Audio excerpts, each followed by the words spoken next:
I have a question for someone I know that Yes, please go ahead.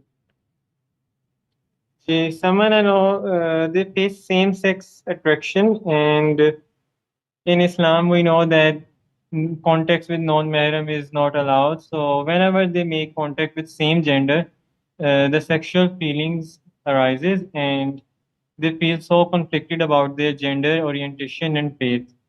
So, is it necessary to live our life alone in this situation, or what he can do to manage his life with based upon his faith and sexual orientation? Okay, thank you Thank so you. much.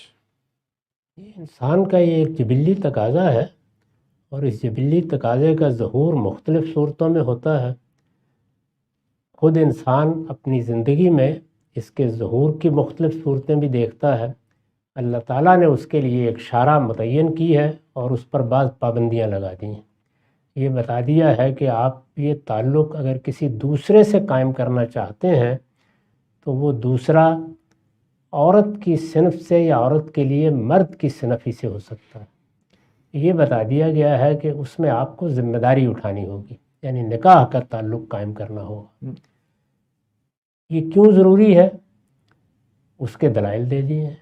یعنی اس دنیا کو جس قانون جس قاعدے پر بنایا گیا ہے اس میں انسان کے بقا کے لیے یہ سب بندوبست کر دیا گیا ہے۔ اس بندوبست کے سامنے سر تسلیم خم کر کے ہی آپ دینی زندگی بسر کر سکتے ہیں۔